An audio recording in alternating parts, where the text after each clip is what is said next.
Good morning, friends. Today's presentation will be on three kinds of faith.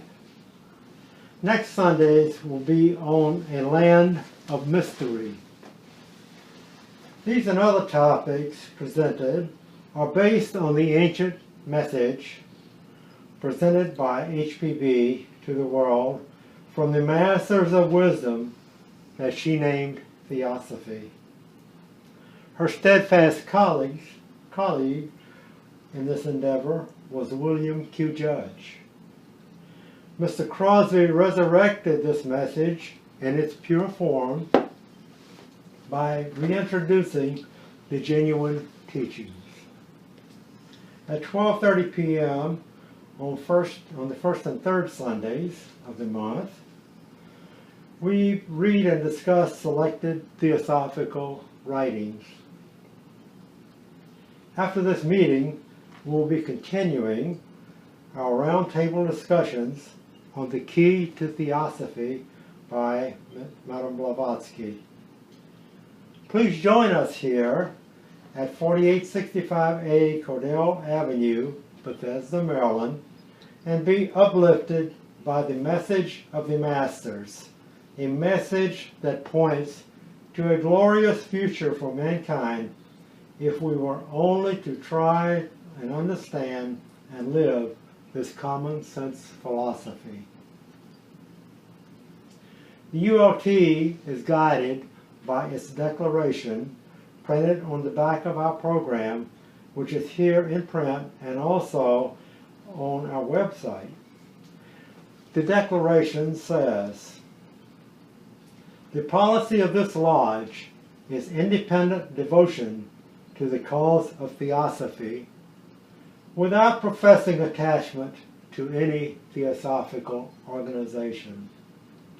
It is loyal to the great founders of the Theosophical movement, but does not concern itself with dissensions or differences of individual opinion. The work it has on hand and the end it keeps in view are too absorbing and too lofty to leave it the time or inclination to take part in side issues.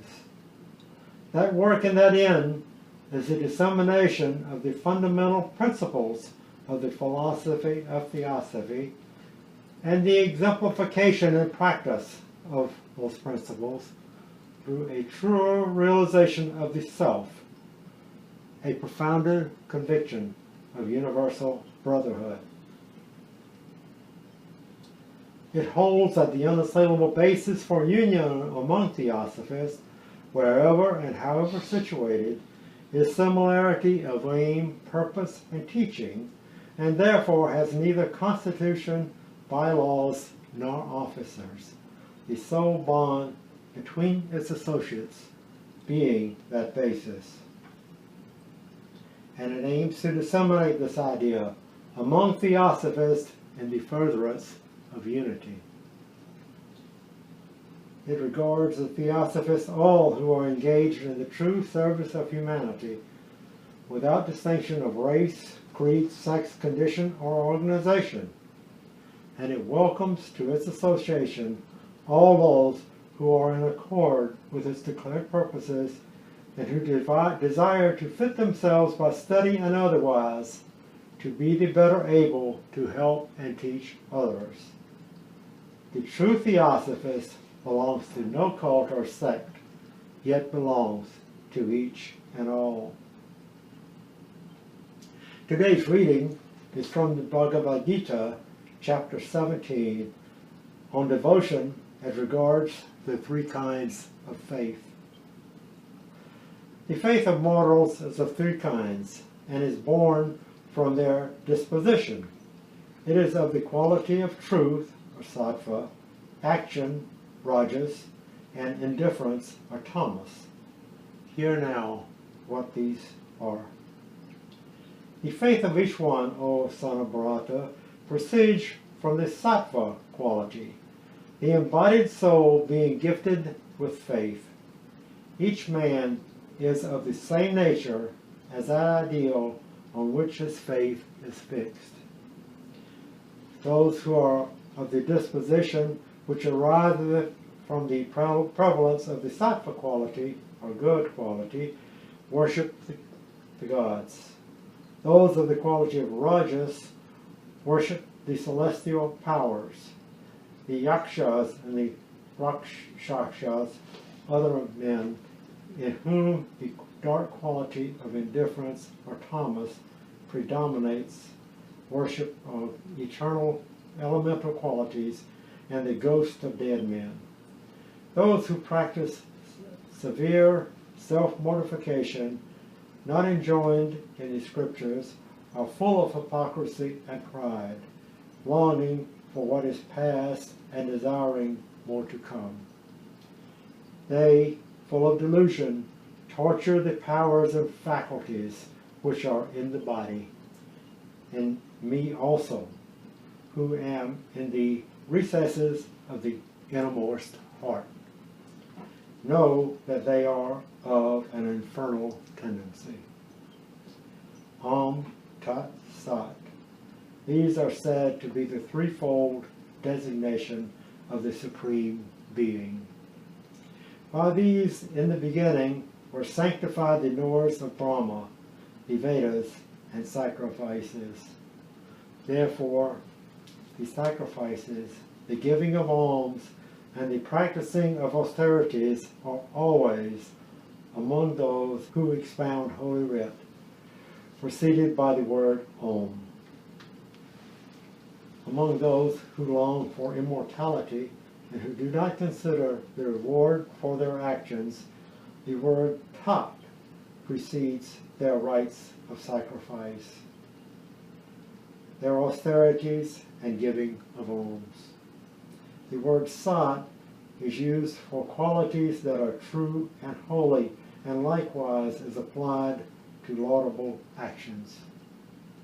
O son of Pritha, the state of mental sacrifice when actions are at rest is also called Sat. Whatever is done without faith, whether it be sacrifice, almsgiving, or austerities, is called Asat. That which is devoid of truth and goodness, O son of Pritha, and is not of any benefit either in this life or after death. And now for discussion of the three kinds of faith.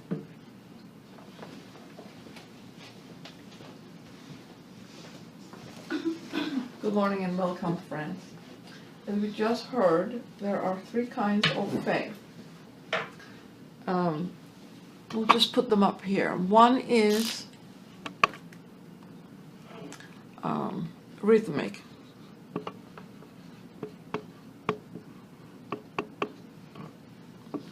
It's harmonious. 2 is of the nature of movement.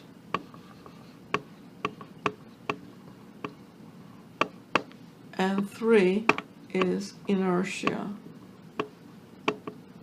And we call them different things in different places. Now, when we look at humanity, we see that people express these in their lives. For instance, the religious man, it doesn't matter where he goes. The religious man might go to church, might go to mosque, might go to temple, but he's just there. He doesn't question it. He doesn't ask questions. He simply is there. He accepts what is given and is just there. Which kind do you think that is? It's this card. Inertia. Yeah, inertia. Because he simply is there. That is it. This is tamasic.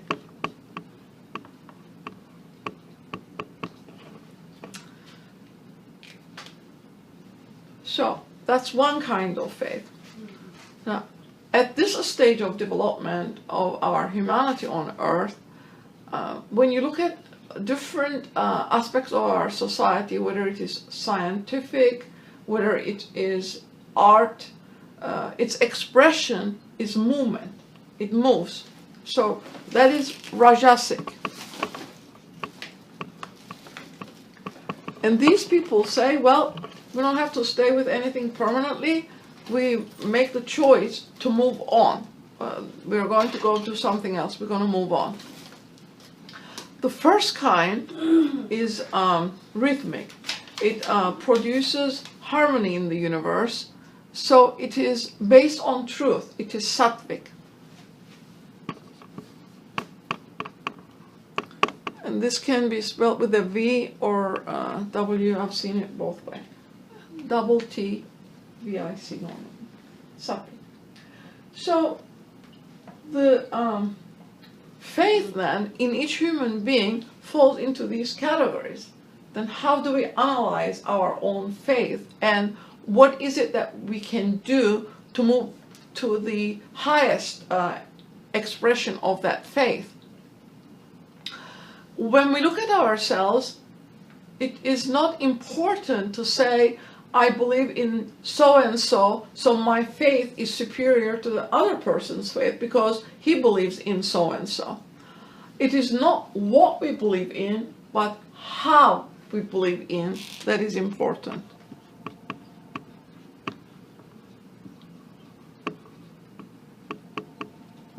How do we believe? How do we come to this statement as to where we are?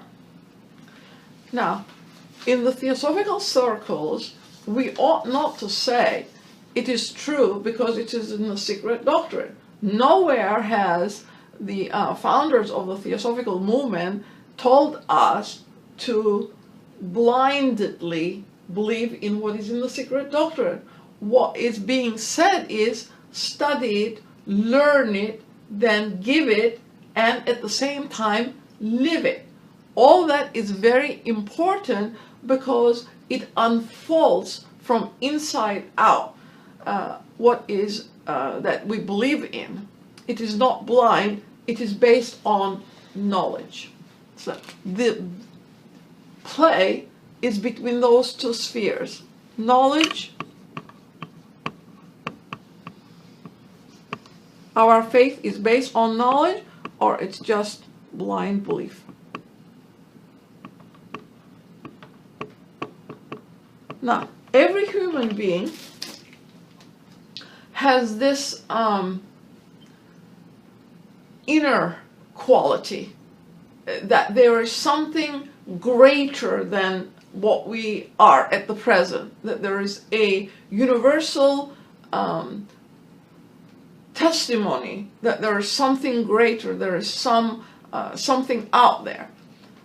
And we internally accept that.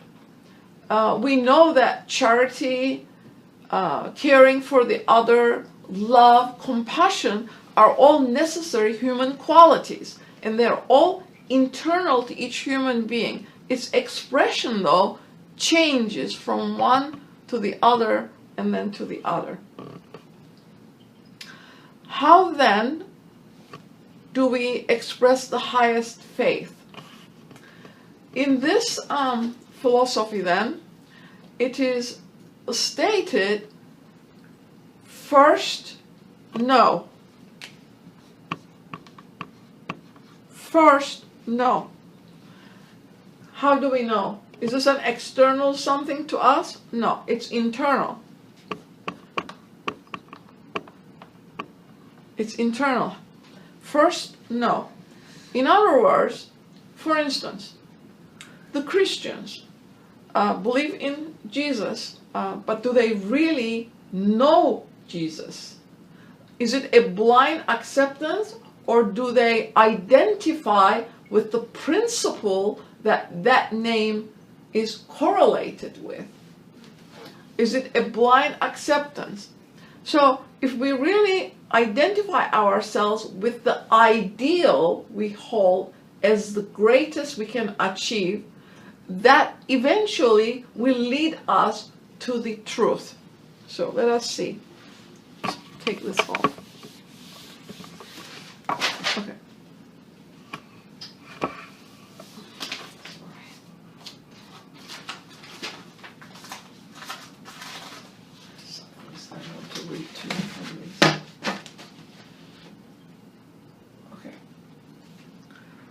And the same for the Mohammedans. They say it's it's in the Quran. We believe it.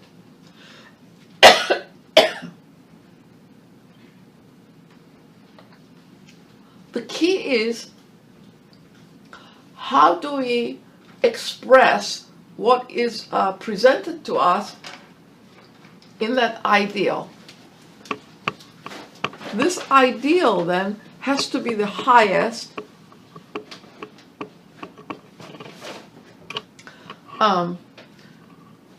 If we say we believe in Jesus Christ, it means that that ideal is real to us, that we can also express that principle or the principles that he represents. What are the highest principles? What are the highest principles? Are they human beings, ordinary human beings, these teachers of humanity that come before us? They're not ordinary human beings. They are perfected human beings. But if he can do it, so the rest of humanity can achieve the same highest ideal, that they are purposefully believing in that ideal, purposefully. So what comes forth in that statement is that we're the same as they are. We're not different from them, only in degree. We're the same in kind, but different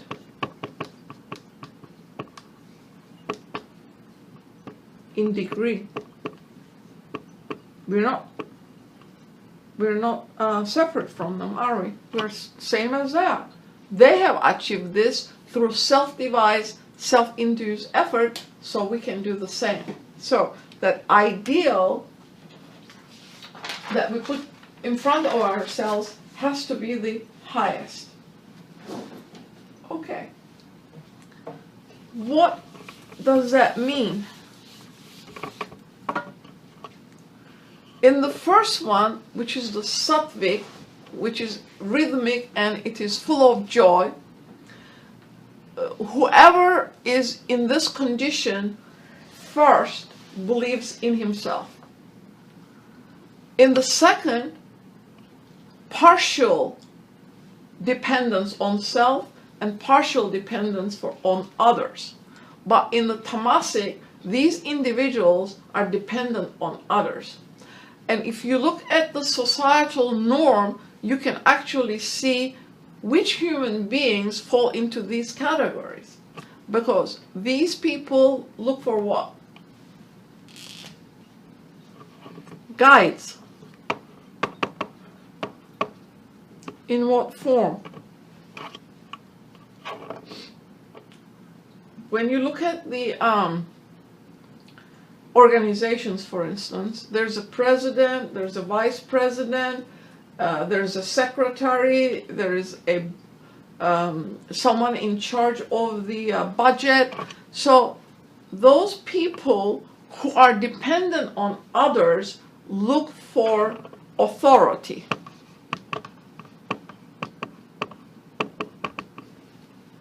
In this 21st century, this will not carry us through. It is self-induced, self-devised effort that carries us through. Authority means you're relying on someone else's decision-making process, but in this 21st century, the decision-making has to be with each individual. However, these three kinds of faith cannot be removed or stripped from the outside, because the human being has core values and they're attached to the belief system, whether it be Sattvic, rajasic, or tamasic. We cannot remove it from the outside. What is it dependent on? It is dependent on internal awakening.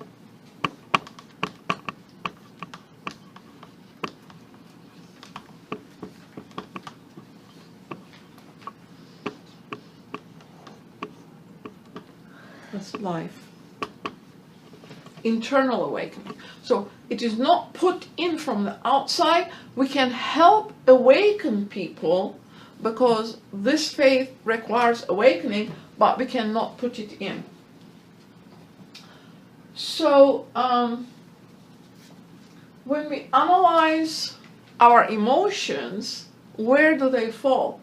People who are dependent on emotion in making their decisions are with the second quality, which is rajas, because it's movement. Emotion is actually movement. It moves. And when you look around, you see societies, churches, temples constantly talking about revising whatever it is that they believe in. Revision comes into that one a lot. Revising. In other words, they want something new. Well, if what you believed in was the truth and it supplied everything that you needed, would you move and go on to something else? This is the present state of our society. There is a lot of searching and movement going on. It is a transition age, however, and so it is perhaps necessary. But somewhere along the line, we have to come to a decision that this is not where we need to be. We need to be with this highest ideal that we can bring forth. For instance, in the churches, as we gave that example, or temples or mosque, people go there, they're there, they don't question it, and they do not believe that the ideal of the one who brought that philosophy into the world for guiding humanity forward is the same as themselves. And for that reason, it becomes blind faith, because you're not questioning it. You're not after knowledge. You just accept it. But in order to awaken the highest kind of faith in humanity, we need to obtain knowledge. And that comes from questioning. When you look around in our environment and decide that the mind is an expression of these three things, what is it that needs to be done?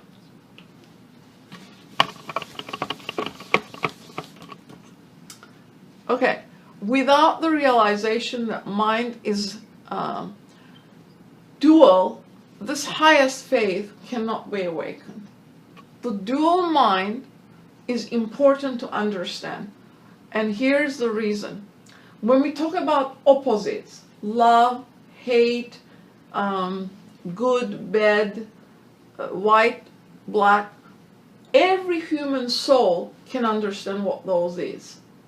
But what about the stuff that are very similar in nature? There's an article called Antipodal Powers of the Mind. And this is a very important thing to read and understand. Because it says, who knows the difference between aspiration and ambition, imagination and fancy, and then asks faith and blind belief?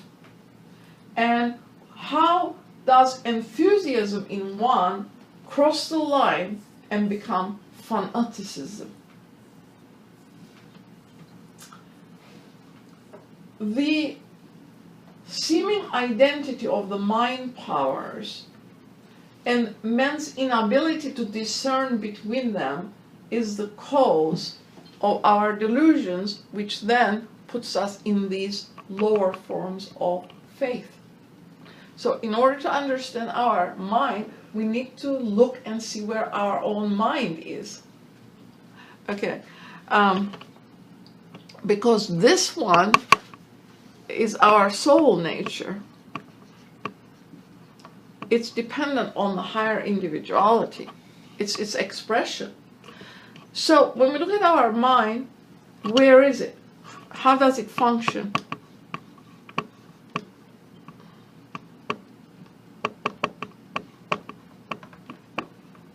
How does it function?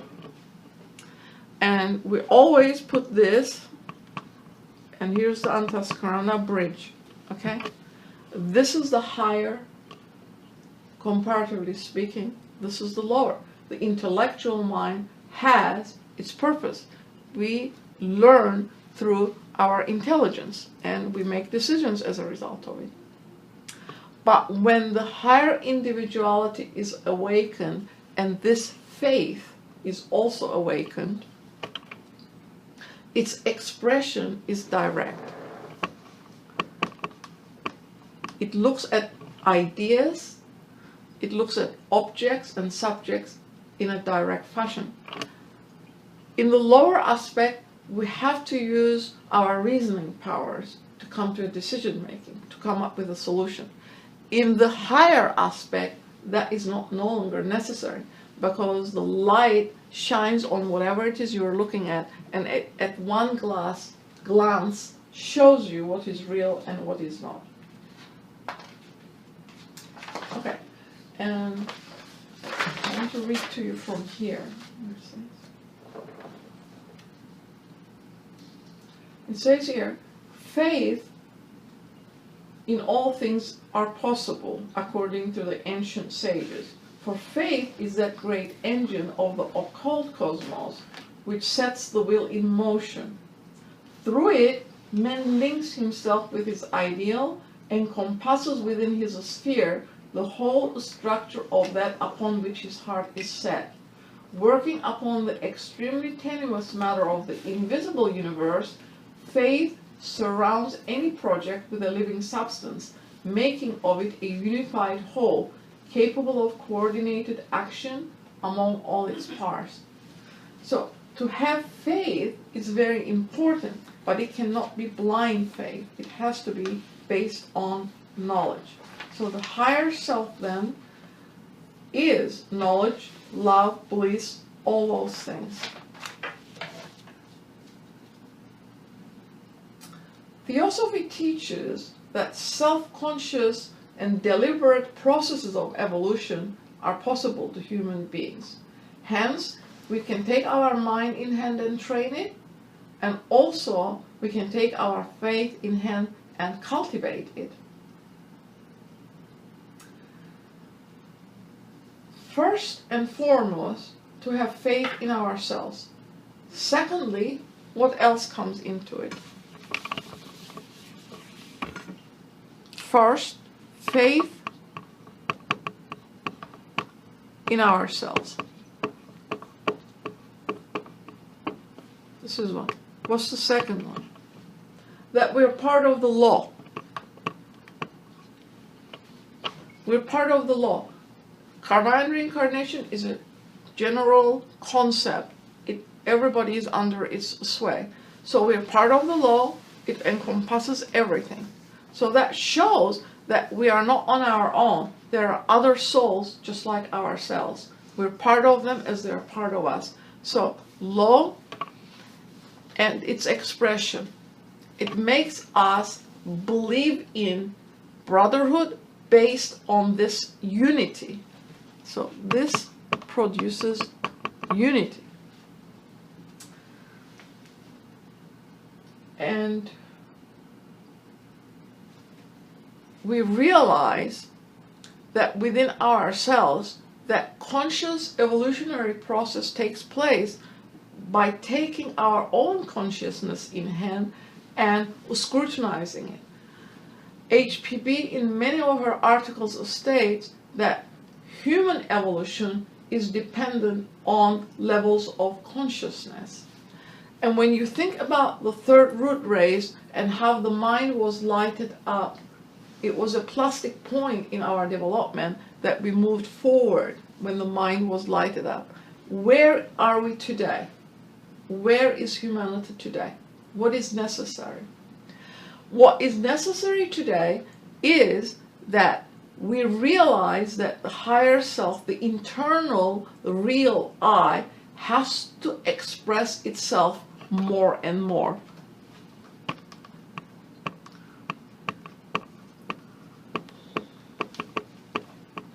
of the real I.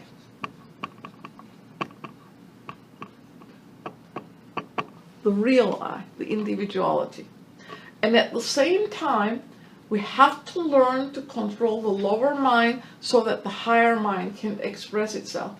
That's our psychic nature. That is not an easy thing to do. However, this is what is asked of us in this century, that more and more the inner expression be brought out, and at the same time, control over the lower be exerted.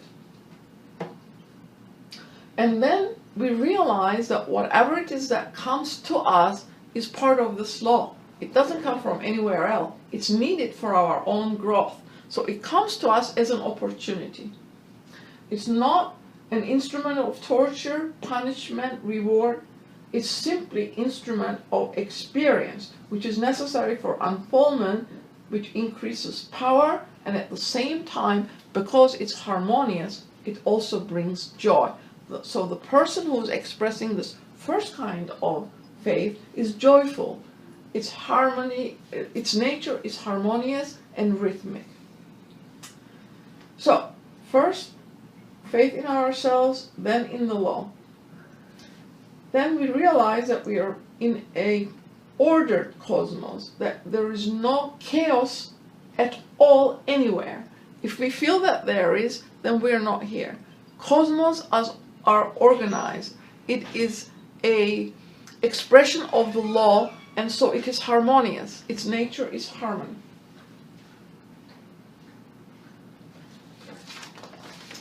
There's one other factor here that needs to be mentioned before we finalize it. So it says that every human soul, when trying to express this first kind of faith, will come to a point when especially that individuality realizes that it's part and parcel of this law. In other words, unity, brotherhood is essential. That self-growth is going to exclude us from other family members because they don't think like us, so we're going to be cut off of them. Our family is not there. Our friends will finally not be there because you try to express the highest in you and the other one is not able to keep up with it. You're going to be cut off from your friends because eventually your ideal shows through and they will be gone too. So then you realize that you're standing alone, and that is not an easy situation. Standing alone, stand alone. So when we come to this, we might be intellectually puzzled and emotionally depressed. But what holds us together is that inner core. The inner core, the immortal individuality is here to express itself. And only through this can we allow that to happen. So then, the teacher, the prophet, the savior. Most people do, they just believe in the savior or the prophet. They don't think they can express the same high ideal in themselves. So that's a superficial belief. It's not really internal to each human being. So that shows us that if we express this law partially in ourselves, there must be others who express the law totally. In other words, they have become the arbiters of the law because they are no longer subjects underneath the law. They're the arbiters of the law. So then from this, our faith in masters, the masters are awakened. So this faith in the masters comes from this awakening. Normally people just believe in them. It doesn't work that way. We have to do the learning first, and from the teaching, find them. The learning comes first, and through that learning, when we are mastering what we are learning and we are obtaining knowledge, that's when the masters become real to us, because they're institutions. They're not just personalities, they're principles, because they embody all of the cosmic principles in themselves. So,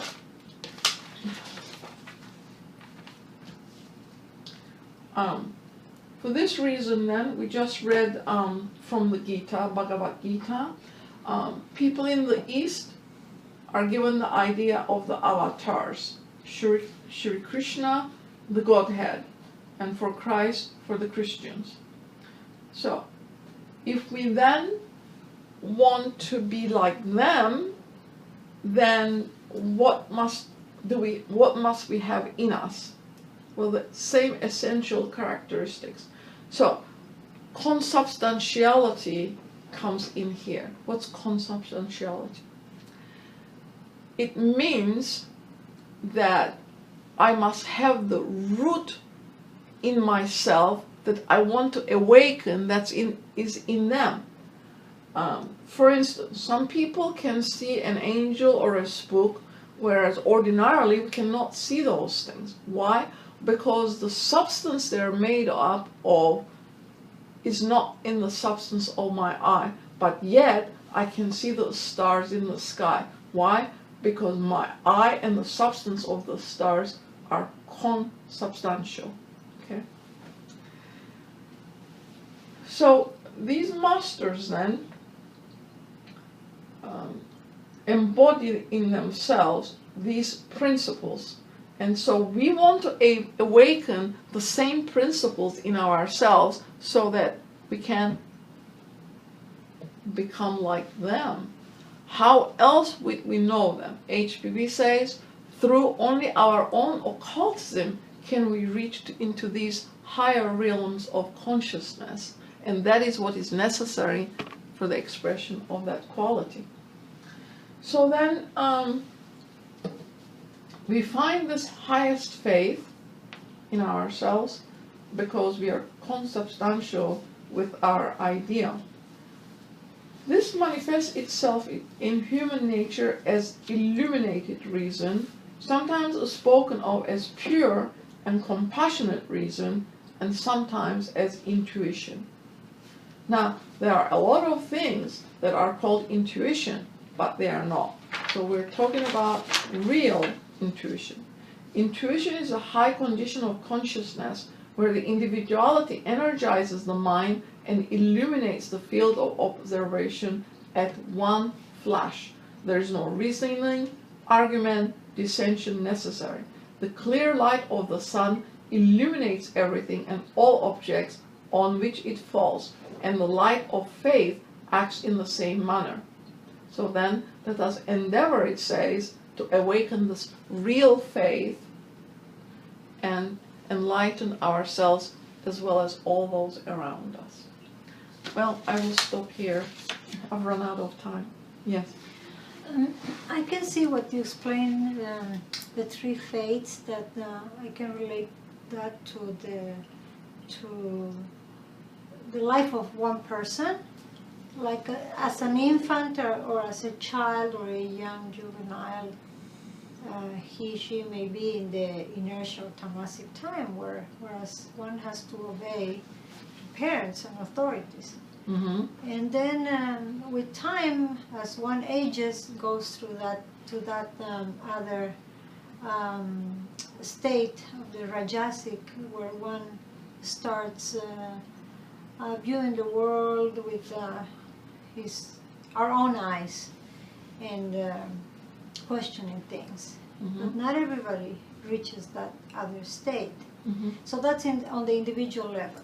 And I wonder if we forget the I and we think of the we, if it's easier to be in that flow as a society, as a humankind, to go from the tamasic to the sattvic state. And if that takes just a lifetime of the society, like generations or cycles, or there are like several compartmentalizations, and we will eventually reach to the sattvic state in the 7th round, something like that. I'm thinking of all that. Yeah. If you could clarify, or if you, Okay. we can all think together about that. The Sattvic quality, which is the rhythmic aspect, is the highest that we can achieve, okay? But tamasic comes from feeling comfortable where you are. You are there, other people contribute to your welfare, and you accept what is given. That's where this comes from. You don't question it. It's okay. Whatever is being given to you, whether it is in the scientific world or in the theological sense, you accept it. You don't question it. It's okay. What is being said to you comes as real to you, okay? And you just accept it. But we have actually, all of us have gone through that stage. But at this stage, in our developmental capacity as a humanity, we more express the second kind, the rajasic kind. And you can see that when people say, we're not stuck on anything, we move on. We are not just there for this idea, but we can change it and go on to another idea. But in the rhythmic, harmonious, sattvic aspect of that faith, you have come to an inner realization that that knowledge as to who or what you are determines your external behavior. In other words, you are expressing the inner core. Each one has an imperishable core that is imprinted at the beginning of the manvantara. But as we descend into substance, matter, it gets kind of camouflaged. So its expression gets moved towards the backside of our mind, okay? Because it is a necessary process for humanity in cyclic fashion to descend into matter. That is just the way nature works. And we have now become the most material that we are ever going to be. We are now the fifth root race, but we're also the fifth sub-race of this root. And we're on the 4th round. We're on the 4th round. And diagrammatically, HPB has it in the Secret Doctrine. We have now moved from its midpoint, and we are circling, our root race is circling towards spirituality. It's in the Secret Doctrine. I think it's on page 300 or 200, I don't remember. I don't have the chart with me. But you can look at it and see it for yourselves. And she correlates these, to answer your question, that it's a cyclic occurrence for all of humanity, but that she has a diagram. She has this as the root, and then she has branches going out of this root. These are the subs, and then she goes 7 times like so, the families and so forth, and then she has the spikes on these as well, right? So each of those is representative of a family group or a subgroup and so forth. And she tells us that all these subgroups do not develop at the same time. You remember the other student had given a talk about races, and where she had told us that the first that arrive on the earth chain on globe A are also the first ones to move onto globe B. And when that family moves or that group moves, another one comes and replaces them from the moon chain until all of the humanity that expressed itself on the moon chain then has transferred onto the earth chain. And one round is that we make a round from A, B, C, D, E, F, G. This then represents D, right?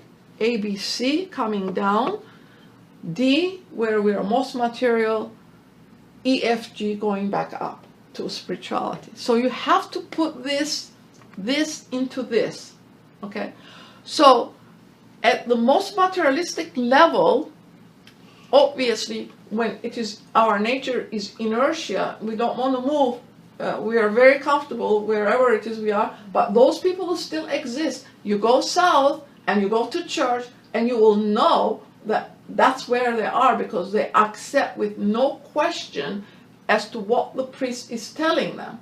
And when you ask them a question as to how do you do this, then they say, oh, let me ask my priest. So they actually depend on authority to tell them what to do. That's just one kind of faith, and that's what it is. This second one is the movement kind.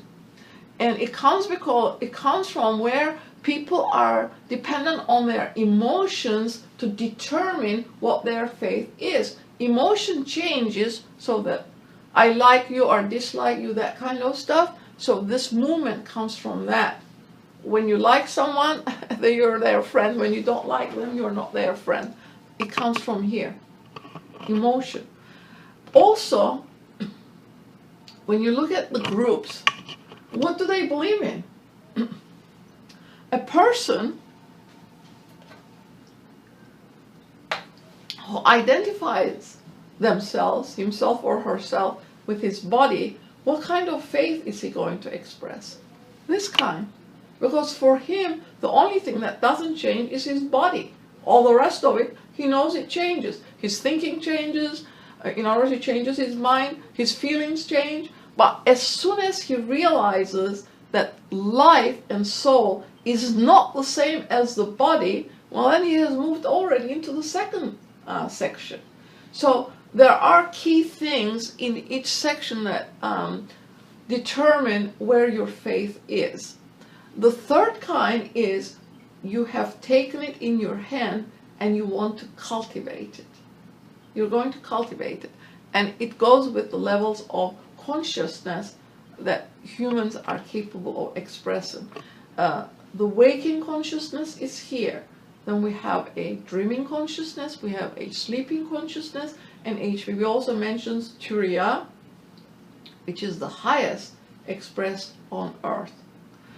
So, yes, to answer your question, we all go through these cycles, but once you have reached this stage, your development is self-induced, self-devised.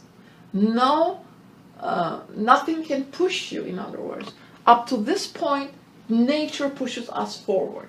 But once you reach this point, then you have to make the self-conscious choice as to which way you're going to go. And HPV says, it's no guarantee that we're all going to be successful trying it one time. We're going to fall. But she also says, how do you climb the mountain? You fall, you get up, you go again. It's the same thing with this. We're not going to perhaps achieve it the first time we try, but that doesn't mean we give in. We try again and again and again until this antaskarana disappears. Not because we severed it, but because the expression is the higher. The lower does not take any part in our decision making. In other words, the guide comes from the higher and you follow it. That's the highest form of faith, comes from there. That from that individuality has become you. Now, there was something in here that said, the highest concept declares mind to be the very power to think and express intelligence, or whatever degree and whatever grade of manifested life in the universe visible as well as invisible. And on the other side it says, it is intellect. It is the power to interpret sensations and evaluate impressions, the ability to gather and tabulate facts, the faculty to reason from premises to conclusion. This is the lower mind, okay? This part here. The lower mind, and remember, our lower mind and kama, our passions and desires, are all together at this stage of our development. Then, the highest function of the lower mind, it is to get rid of the notion of self, which is what you said. Get rid of the notion of this self. I can't spell. This self, the little self, this one here, the quaternary, our lower aspect. How do we get rid of it? We are not going to get rid of it, are we? We're going to learn to control it. And on the bottom it says, it is to get rid of this notion of self, the personal idea, and become one with its higher mind.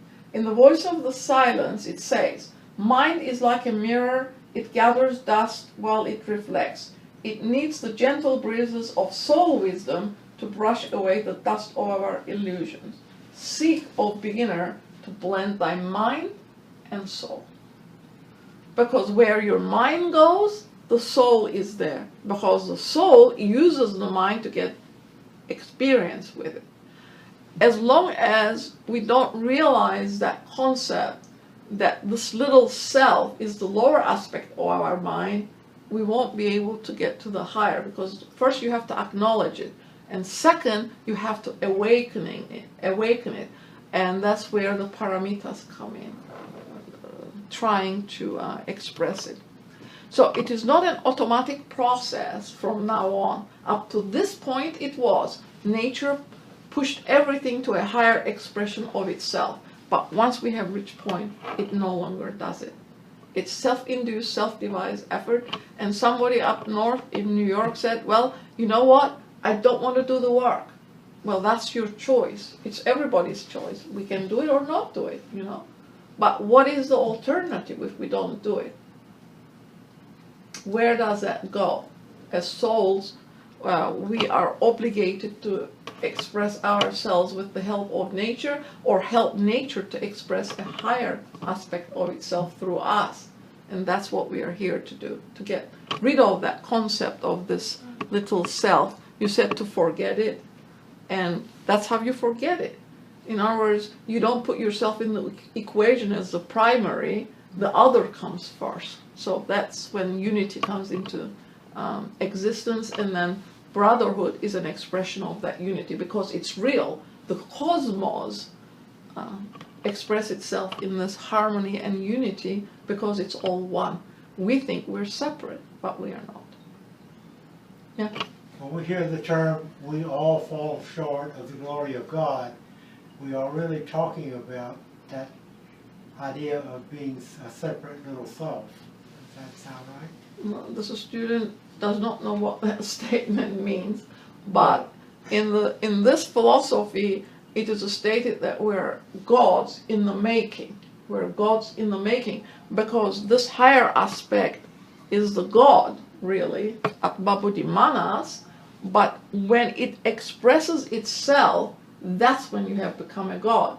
Because also in the voice of the silence, HPB wrote that book where it says you become sons of the Dhyanis. The Dhyanis, according to the secret doctrine, are our progenitors, the spiritual progenitors. So when we become perfected and we express this light, then we have become as them. Because we come from them and then we return to them once we are perfected. If that is all. Question. I was reading that HPB said that this philosophy the development of this philosophy and uplifting all and so forth is really dependent on each individual. It cannot ever be that an organization will carry it. I didn't say Okay. that right. That's a very loaded question that cannot be really answered in 1 minute. However, the basic concept there is this. We have a savior, right?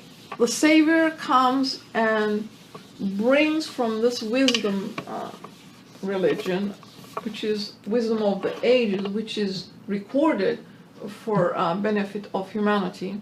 A portion of it intermittently is given to different areas on the globe, to different family groups, for instance. But in time, because of this usurpation occurs, the savior is the one that gets bowed to. The savior comes to show the way. The savior does not say, follow me. The savior says, follow the teachings. Because you can do greater things than I, said Jesus. He really meant it. But his followers made a dogma out of his philosophy, which is exactly the same as the core values presented in Theosophy. If you really read the real teachings of Jesus, not the church dogma, it's exactly the same as the philosophy presented in the 19th century.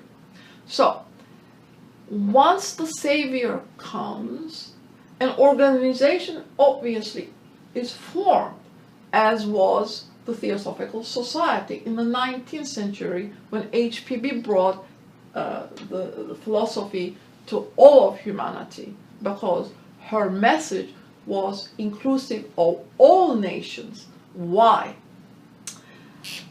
Mind. She came to give an impulse, in other words, change the mind and body of the race. Because without this being developed, we're not going to go anywhere. And those souls who understand the concept, who understand the importance of it, went along with her teachings at the time. But once the teacher left the scene, what happened to the Theosophical Society? It got usurped.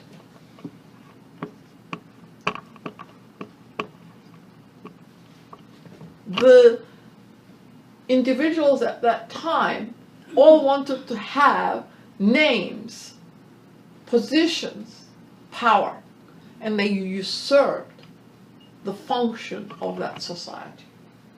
And they belittled HPB and her teachings, and they removed the masters from their philosophy, in a way, because they made it, humanized it. They humanized it.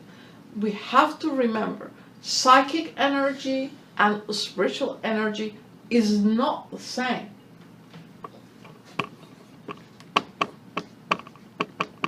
Psychic energy is going to develop in us, but the spiritual energy can only be used for the benefit of the all. As soon as this becomes personalized and you're after your name, position, whatever else it is, then it becomes psychic. It's not the same. And if those human beings understood that at that time, they didn't put it into practice. They forgot what they were there to do. They were there to promulgate this philosophy in its pure essence as given out by HPB and Mr. Judge. They made it pseudo-theosophy, and it is necessary to understand what that really means. It means that the book got changed, and people who read it are being fooled because it's not the same. Why isn't it the same? If she came to change the body mind of the race, then there had to be a vibratory rate.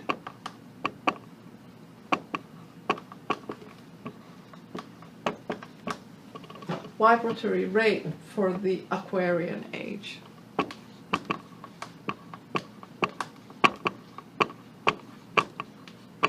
and it's going to be with us 2,000 more years. So, if you understand this, we're not being personal when we say this, and we're not finger pointing at anyone, because they have their own karma and they will account for themselves. It's that we say it so that this new generation don't make the same mistakes that they did. Because as soon as you try to make a pulpit out of it, then it's psychic energy. It has nothing to do with the spirituality.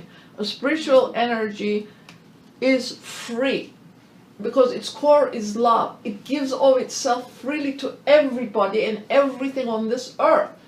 If you charge money for your services, then where are you? Right here with the psychic energy. And somebody asked the Master's Lodge as to how then do we cover our cost? And the answer was, do more work of the same kind. Don't charge people a whole bunch of money trying to get yourself ahead of them. All your needs will be covered if you do it right. So keeping that in mind, that is its short term. So at this stage, all of the Theosophical societies obviously come from what was started then. It got a split and a split again, because once the ideal changed, the people who, whatever guru or whoever it was they followed, then they compose themselves. Just like the churches all over the place, they all have their own kind of special ideology in a way. They're not really teaching Jesus's philosophy. The same thing occurred with the Theosophical movement. It got fractured. ULT reinitiated it in its pure form. But as soon as RC is gone off this earth, Mr. Judge went, HPB went, Judge went, RC went, the student body is again mixed up. Because as the time goes on, the purity cannot be held. Depending where the student's understanding is, that's how its expression is. HPB tells us unity, unity, unity. Masters cannot give help to divided ULTs or TSs or any form of or body that disseminates this philosophy. Unity, brotherhood is their primary concern. So that's what we have to think. So all of the bodies are mixed. The real students of the philosophy are mixed with the pseudo students of philosophy. That's just this century. So in the future, when we're all sorted out as to who is real and who is not, the ones that are real are going to be the responsible party to move it forward. Real. The real students of the philosophy. They know who they are. They follow the real stuff, and their aim is the dissemination of pure philosophy for the future generations to come. And whether they're in a society or outside of it makes no difference. HPV tells us that there are a lot of noble souls on the outside that are under the influence of the masters as well, because their aim is to move humanity forward. Thank you very much. Next week's topic is A land of mystery. thank you.